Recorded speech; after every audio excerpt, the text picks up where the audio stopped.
A new era in Las Vegas. The late 1950s, a groundbreaking time. Elvis's first show at the New Frontier, the first class at UNLV, the grand openings of the Tropicana and the Stardust. And the first broadcast signal from Lucky 13, that's us.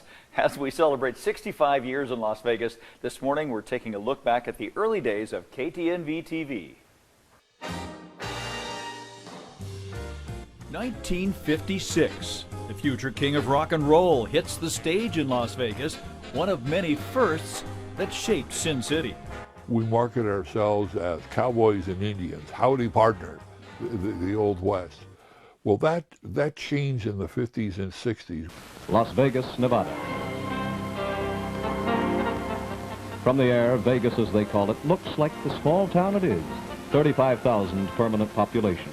7 million is the temporary population.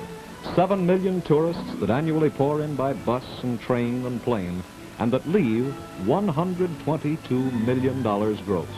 The Sands Hotel, the Dunes Hotel, the Last Frontier became the New Frontier Hotel, the Sahara.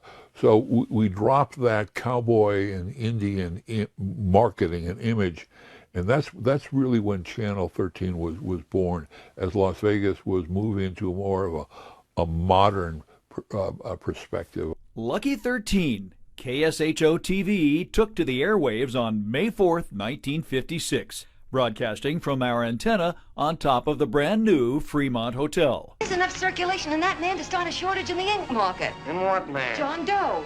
Now, again, 13 started in its first year or so as a movie station. It showed films. Sometimes the same film would be seen in the morning, in the afternoon, and evening, so the different working shifts would be able to see that film.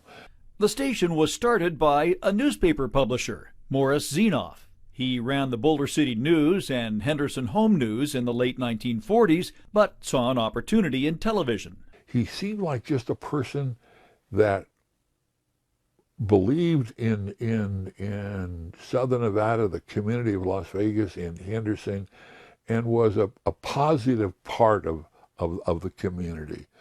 He brought that positive energy. I don't care what you're doing. If you were going to start a television station in the early 1960s, you have to have a lot of energy and a lot of belief that you see the future. Robert Stoddall started his career in television at Lucky 13 in 1964 as fill-in sportscaster and weather anchor. He says Zenoff sold the station shortly after he established it in 1956. And after that, it switched hands between a colorful group of owners. I think it was purchased by business people, not broadcasters. And they simply saw it as an opportunity to sell advertising.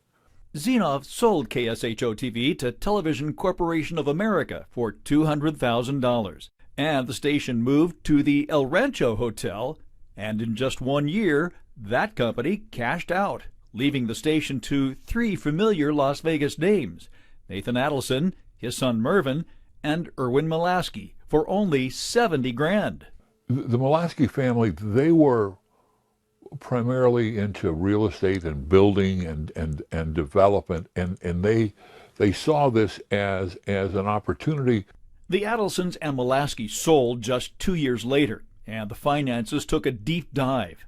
The station's new owners filed for bankruptcy in the early 60s, and on top of that, the FCC pulled KSHO's license. But in an effort to keep Lucky 13 on the air, the commission opened the door for another only-in-Vegas cast of characters to run the station, temporarily.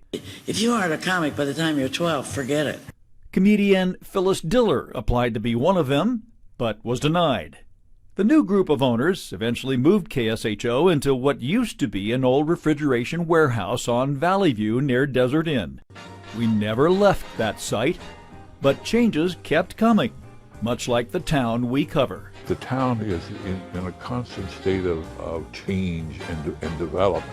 So you can always remember yesterday, and yesterday was something different in Las Vegas than it is today, and will be tomorrow. And that's part of the excitement of Las Vegas.